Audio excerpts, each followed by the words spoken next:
अस्सलामुअलैकुम। मोहम्मद अज़हर सिद्दीक़ अपने programme maths views के साथ हाजिर खिदमत है। 25 अगस्त बरोज़ जुमेरात शाम 7 बजे आप ये प्रोग्राम देख रहे होंगे। मैं कोशिश करता हूँ अपने ट्विटर हैंडल के ऊपर चीज़ें आप तक मैं शेयर करता रहूँ, जो लेटेस्ट डेवलपमेंट हैं वो आप तक बताता रहूँ। जमील फ़ारूकी वाला केस में मुझे मुश्किलात नज़र आ रही हैं। यानी पहले तो पुलिस ही था, लेकिन अब पीका एक्ट भी उसके अंदर आ गया है, तो वो कई मामला जो हैं अब उलझते जा रहे नज़र आ रहे हैं। जिस वक्त ये प्रोग्राम रिकॉर्ड किया उस वक्त ख़बर नहीं आई कि क्या बना। दो ही पॉसिबिलिटीज़ है, या रिमांड पे दे देंगे या केस ट्रांसफ़र होकर FIA की तरफ जाता है। पता नहीं अब क्या बनता है, ये तो अपनी जगह पर, लेकिन दोनों की जगह साथ साथ सेपरेटली केस चल सकते हैं या नहीं चल सकते, ये मामला वो देखने वाला है। ये भी हो सकता है कि उसको जुडिशल कर दिया जाए और आगे वो ज़मानत में आ जाए। इसमें गुफ्तगू मैं कल सुबह के प्रोग्राम में करूँगा। NA 108 फैसलाबाद का इलेक्शन ट्राइब्यूनल ने इमरान खान के ज़िमनी इलेक्शन लड़ने की इजाज़त देने का तहरीरी फ़ैसला जो है वो जारी कर दिया। 2 सफ़ात पर यह मुश्तमिल फ़ैसला, और मैंने आपको कहा था कि इमरान खान इलेक्शन लड़ सकते हैं, वो सादोक अमीन भी हैं और उनके पास कोई ऐसा 62 और 63 बैकग्राउंड पर फिर आप लोगों के लिए सारा चल रहा है। तो है क्या वो समझना है आपको। दोहरी शहरियत, तौहीन अदालत में सज़ा, किसी और केस में सज़ा, टैक्स डिफ़ॉल्ट, लोन डिफ़ॉल्ट, ये वो मामलात है जिसके अंदर आप मिसाल के तौर पर तौहीन अदालत के अंदर अगर चाहे 1 सेकंड के लिए सज़ा हो तो आप 5 साल के लिए नाअहल हो जाते हैं। तो उनमें तो कोई ऐसी बात नहीं थी। तोशाखाना वाले मसाइल भी मैं नहीं एग्री करता उस बात को सामने रखते हुए। NA 108 से जो इमरान खान के आज़ाद नामजदगी मंजूर कर ली हैं, बाकी जो सिंध के अंदर भी थे या जहाँ जहाँ कहीं थे, सारे के सारे कागजात नामजदगी मंजूर हो गए हैं। वो अब 9 सीटों में इलेक्शन लड़ेंगे और 9 से वो जीत जाएंगे। बाकी लोग पीछे हट गए हैं। एक में तो बिला मुकाबला इमरान खान सब कामयाब हो गए हैं, और रिटर्निंग अफसर को इमरान खान के कागजात नामजदगी मुस्तरद करने का कानूनी इख्तियार नहीं था। बिल्कुल बात ये सही की है। अगर कोई उम्मीदवार RO के सामने गलत डिक्लेरेशन देता है तो महज इस बुनियाद पर इलेक्शन लड़ने से नहीं रोका जा सकता। उम्मीदवार के सामने की बात है, और डेक्लेरेशन अगर गलत दिया है तो डिस्क्वालीफाई करने का कोर्ट को इख्तियार है। इलेक्शन ट्राइब्यूनल जो इलेक्शन रिटर्निंग ऑफिसर है वो कोर्ट नहीं है। आर्टिकल 62(1)(f) बार बार पढ़ें आप, ठीक है ना जी। और इसी तरह इसी बुनियाद पर जो है ना इमरान खान के कागजात नामजदगी मुस्तरद करने का फ़ैसला जो है इलेक्शन ट्राइब्यूनल, ये हाई कोर्ट के सिंगल जज है, इसको आगे चैलेंज किया जा सकता है। तो इसके लिए डिवीज़न बेंच बनता है या लार्जर बेंच बनता है, ये आपके सामने आने वाले दिनों में आ जाएगा। वो यकीनन उसको चैलेंज करेंगे। फौरी तौर पर इलेक्शन लड़ने वाले उम्मीदवारों को लिस्ट में शामिल करने का फ़ैसला है, और ये अपील दायर की थी मुखालिफ उम्मीदवार ने। इसी तरह इमरान खान साहब की अगेंस्ट आई थी, वो भी खारिज हो चुकी हुई हैं। वो 2 सफ़ों का फ़ैसला है, एक 4 सफ़ों का फ़ैसला है, दोनों ही बैकग्राउंड पे चल रहे होंगे। एक मेरे पसंदीदा इसहाक डार साहब, इसहाक डार इश्तिहारी करार दिया ना, उसके ख़िलाफ़ दरख्वास्त पर समाअत हुई। वकील जो हैं सलमान भट्ट साहब हमारे दोस्त भी हैं, साहब अटॉर्नी जनरल है। तबीयत ख़राबी के बायस अदालत से इल्तवा मांग लिया। जस्टिस जाजुल हसन की सरबराही में 2 रुकनी बेंच ने सी। मावन वकील ने इल्तवा की दरख्वास्त मंजूर, समाअत 2 हफ्ते के लिए मुलतवी। अदालत ने मार्क्स देते हुए कहा कि सलमान भट्ट का तो केस में नाम ही नहीं है, यानी जो फ़ाइल की है उसमें नाम नहीं है। लेकिन समय पता है सलमान भट्ट साहब के सागडार से बहुत दोस्ती है, तो वो उस चीज़ को सामने रखते हुए कहेंगे। आज हम सुप्रीम कोर्ट में एक और बड़ा अहम केस है, ये भोंग इंटरचेंज की लोकेशन की तब्दीली है, इस जगह से उठाकर दूसरी जगह। और रईस मनीर की तरफ वाक़ई हुकूमत को नोटिस जारी कर दिया है, रिपोर्ट तलब कर ली है। जस्टिस इजाजुल हसन की सरबराही में 2 मेंबर बेंच ने किया। इस्लामाबाद दहशतगर्दी अदालत में आज इमरान खान साहब ज़मानत के लिए, मैंने शुरू में ही सुबह ही वो प्रोग्राम कर दिया था, और मैंने क्या कहा था चले पहले वो सुनिएगा। जो मैंने इस बारे में सुबह ही, अभी पेशी होनी थी, मैंने क्या कहा था, क्या जो मैंने कहा था वो सीच हुआ या नहीं हुआ, जरा वो सुन लीजिएगा। दहशतगर्दी की अदालत में आपको पता है सहाफ़ियों के लिए दरवाजे बंद है, सिक्योरिटी बड़ी सख्त है। वो इस कॉन्टेक्स्ट में भी है कि इमरान खान साहब की जान को खतरा हो सकता है, कोई ना कोई अल्लाह ना करे कोई ऐसा बंदा। हम इन चीजों में उलझना नहीं चाहते, ना मैं ये समझता हूँ। आज जमानत कबल गिरफ्तारी हो जाएगी, ये हक है, ये राइट है। झूठे मुकदमों में अब जमानत तो लेनी पड़ती है जब तक वो मुकदमा खारिज ना हो जाए, लेकिन इसके साथ साथ इन्वेस्टिगेशन ऑफिसर को भी बैकफुट पे ले जाना चाहिए। उसको कहना चाहिए तुम्हारा दायरा इख्तियार कोई नहीं है, पहले दायरा इख्तियार तय करो, फिर साथ साथ ही जो एंटी टेररिस्ट कोर्ट है उसमें सेक्शन 7 की जुरिस्डिक्शन के सेक्शन 7 तो इतला की नहीं होता है, और साथ साथ इस्लामाबाद हाई कोर्ट के अंदर भी क्वेश्चन के हवाले से मैं समझता हूं ये अभी चले जाना चाहिए। और इन सारी रेमेडीज को साथ ही इकट्ठे लेकर चलने चाहिए। लेकिन जो ये समझ रहे हैं कि इमरान खान साहब की गिरफ्तारी हो जाएगी, मैं मौजूदा हालात में मैं नहीं समझता गिरफ्तारी को, इमरान खान साहब को गिरफ्तार करना मौत को दावत देना है। तो इन हालात में इमरान खान साहब की गिरफ्तारी मुझे अभी तो नजर नहीं आती है और इंसानी दहशतगर्दी की अदालत से अबूरी जमानत आज। जी, आपने वो सारा सुन लिया, साफ़ियों को रोकना और ट्विटर बैकग्राउंड पे वो मेरा सारा चल रहे हैं। और इमरान खान साहब की ज़मानत, अबूरी ज़मानत तो होगी है, टाइम ज़रा कम है, मेरे उस पर भी रिजर्वेशन है, मैंने कहा है, उस पर मैंने बातें भी की हैं और मैंने ये भी कहा है कि ये तौहीन अदालत नहीं बनती, मैंने ये भी कहा है कि दहशतगर्दी का केस नहीं बनता। ये मेरा अपना ज़ाती नुक्ता नज़र है, तो इसलिए वो चीज़ सारी आप लोगों के सामने रखने का मकसद भी ये है कि आप लोगों को समझ आ सके। और एक बड़ा अहम केस, आपको याद होगा कि हमजा शरीफ की जब वो कहा था कि गिरफ़्तार करने का इरादा नहीं आया, तो लाहौर हाई कोर्ट ने कह दिया था जनाब इससे पहले नैब को आगाह किया जाएगा। और आगाह करने का जो मामला है, ये सुप्रीम कोर्ट के सामने मामला आया, समाअत हुई, हमजा शरीफ को नोटिस जारी कर दिया नैब की अपील पर।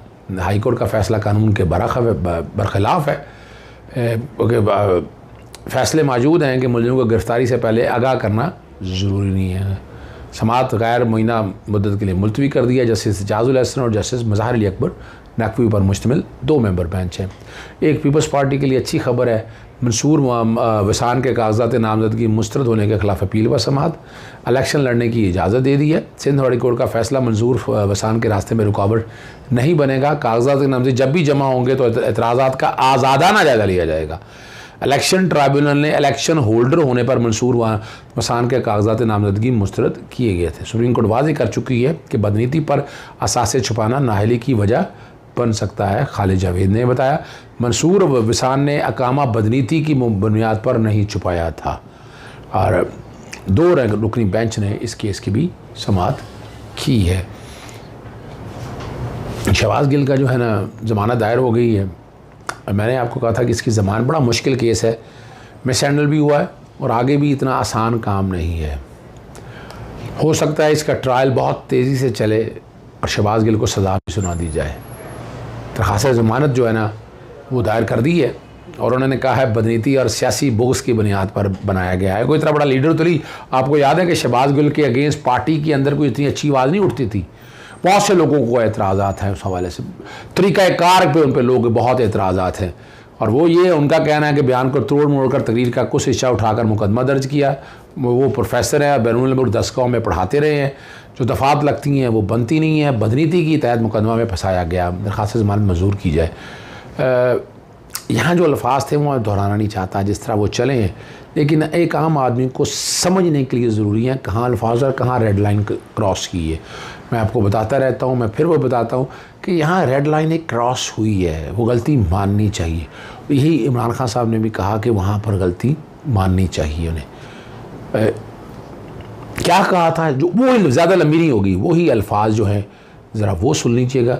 फिर इमरान खान साहब ने इस बारे में टीवी प्रोग्राम में क्या कहा था कि उन्हें वो उकसाने वाली बात से गुरेज करना चाहिए था। ये बड़े लीडर की निशानी है और इमरान खान साहब ने बड़े लीडर होने का इजहार किया है। इमरान खान ने पहली बार शहबाज गिल के बयान को गलत करार दे दिया। निजी टीवी से खुसूसी गुफ्तगू करते हुए चेयरमैन तहरीक इंसाफ इमरान खान ने कहा कि शहबाज गिल ने गलत लाइन बोल दी, ऐसे नहीं कहना चाहिए था। शहबाज गिल के बयान से ऐसे लगता है कि जैसे हम फौज को उकसा रहे हैं। इमरान खान की जानिब से गुफ्तगू की गई। निजी टीवी चैनल से खुसूसी गुफ्तगू करते हुए चेयरमैन तहरीक इंसाफ ने कहा कि शहबाज गिल ने गलत लाइन बोल दी, ऐसे नहीं कहना चाहिए था। शहबाज गिल के बयान से ऐसे लगता है कि जैसे हम फौज को उकसा रहे हैं। इमरान खान ने पहली बार शहबाज गिल के बयान को गलत करार दे दिया और शहबाज गिल ने गलत लाइन बोल दी, ऐसे नहीं कहना चाहिए था। इमरान खान की जानिब से कहा गया, कहते हैं कि शहबाज गिल के बयान से ऐसा लगता है कि जैसे हम फौज को उकसा रहे हैं। लेकिन दरमियान में जो सिर्फ इसलिए ये गन डाल दे कि सर देखें हम तो हुक्म के पाबंद हैं, हमें जो हुक्म मिला हो। आपको हुक्म मिला है लेकिन आपका कॉन्शियस भी है, आपकी वैल्यूज भी हैं, आपने अमर बिल मारूफ भी पढ़ा हुआ है, आप मोहम्मद मुस्तफ़ा सल्लल्लाहु अलैहि वसल्लम की उम्मती भी हैं, आप कायदे आज़म मोहम्मद अली जना के बनाए हुए मुल्क के शहरी हैं। तो आपको हुक्म मिला है तो आप ना पागल हैं, ना अंधे हैं, ना जानवर हैं, आप इंसान हैं, आपका कॉन्शियस है। आप बताइए कि सर आप ये जो हुक्म दे रहे हैं ये मेरे अपने मुल्क की फौज के खिलाफ हुक्म है, आप जो हुक्म दे रहे हैं इससे मेरा इदारा कमजोर होगा। आप ये बताइए कि ये जो हुक्म दे रहे हैं आप, इससे कभी भी दुनिया की कोई फौज तगड़ी नहीं होती जब तक उसके पीछे उसकी आवाम की अक्सरियत ना खड़ी हो। आप जो हुक्म दे रहे हैं वो अक्सरियत की ख्वाहिशात के खिलाफ हुक्म दे रहे हैं। आप अगर ये करेंगे तो फौज और अवाम के दरमियान में जो मोहब्बतों का गहरा रिश्ता है आप उसमें तकलीफ का बायस बनेंगे। तो आपको अंधी तकलीद नहीं करनी चाहिए हुक्म मानने में। हम ये मानते हैं जब आप नौकरी कर रहा होता है बंदा हुक्म मानने पड़ते हैं, लेकिन आपने हुक्म मानते हुए ये जरूर देखना है कि आपकी हुब्बुल वतनी कहीं लाइन पर तो नहीं आ गई जी, आप गुद्दारी के मुर्तकब तो नहीं हो रहे, आप एक गैर आईनी गैर कानूनी हुक्म तो नहीं मान रहे, आप एक ऐसा हुक्म तो नहीं मान रहे जिस हुक्म के मानने की वजह से आप अपने मुल्क के दिफा को खोखला कर रहे हैं। दिफा सिर्फ सरहदों पर जाकर आपने बंदूकों के साथ नहीं करना, 5th जनरेशन वॉर है, अब मुल्कों को अंदर से तोड़ा जाता है। हमें देखिए इदारों की तौकीर करनी है। मैं बार बार आपको कहता हूँ इन्हीं अदालतों से इंसाफ मिलना है, इसी निज़ाम में रहकर लड़ना है और इसी निज़ाम में रहकर भी आप कामयाबी हासिल कर सकते हैं। एक अच्छी खबर नहीं है, मुराद रास ने ममनुआ फंडिंग केस में FI की इंक्वायरी के मामले को ये चैलेंज किया था तलबी पर। उन्होंने जो है ना सूबाई वज़ीर मुराद रास की दरख्वास्त खारिज कर दी है। तलबी का नोटिस बरकरार है, जाएँ जाकर पेश हो। जस्टिस तारक नसीम ने दरख्वास्त पर ये समाअत की है। और कुछ चीज़ें मैंने शुरू में बता दी आपको इंसदाद दहशतगर्दी के हवाले से, लेकिन आपको अभी डिटेल में ज़रा बता दें तो ज़्यादा अच्छा है। थाना मारगला में FIR दर्ज की थी राजा जवाद अब्बास हसन ने की है। बाबर अबान साहब यहाँ पेश हुए। FIR में 3 मुतासरा लोग हैं, लेकिन उनकी मुद्दत में मुकदमा दर्ज नहीं हुआ। वो बात हो रही है IG, DIG और सेशन जज के हवाले से। किसी थर्ड पार्टी की जानब से रजू ही नहीं किया जा सकता। और इस पर बाबर अबान साहब ने कहा कि FIR देख लें। मुद्दई जुडिशल मैजिस्ट्रेट अली जावेद है, उनका पता डिप्टी कमिश्नर ऑफिस का लिखा हुआ। इस मुकदमे में IG पुलिस, एडिशनल IG और डिस्ट्रिक्ट एंड सेशन जज को धमकाने का इल्ज़ाम है। इस मुकदमे में तीनों शिकायत कुनंदा मुद्दई नहीं है। पुलिस ने दहशतगर्दी का मुकदमा दर्ज कर लिया।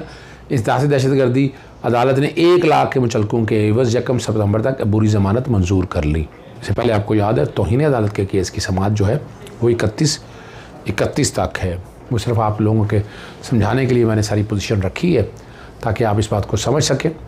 और डिस्ट्रिक्ट एंड सेशन जज जो है ना इस्लामाबाद, और उनके सामने वो वाला है मामला जो जलसे वाला 144 की दफ़ात के हवाले से। उनके सामने भी ताहिर अब्बास सिपरा ने की है, दफ़ात लगी हुई हैं उनके ऊपर। 7 सितंबर तक दरख्वास्त मंजूर कर ली है। 5000 के ज़मानती मुचलकों के एवज़ ज़मानत मंजूर की है। और दफ़ा 144 की खिलाफ वर्जी का मुकदमा है। 7 सितंबर तक, जैसे मैंने आपको कहा है, रिकॉर्ड समेत तलब भी कर लिया है। ये इमरान खान की गवर्नमेंट ने ऐसा कोई काम नहीं किया था, लेकिन तरीका यही है। हुकूमत अगर करनी है तो आपको अपनी रिट बरकरार रखनी है, और वो रिट जो है मतलब जो मौजूदा हुकूमत है वो अपनी बरकरार रख रही है। इजाज़त चाहता हूँ। अस्सलाम वालेकुम, अल्लाह हाफ़िज़। पाकिस्तान जिंदाबाद।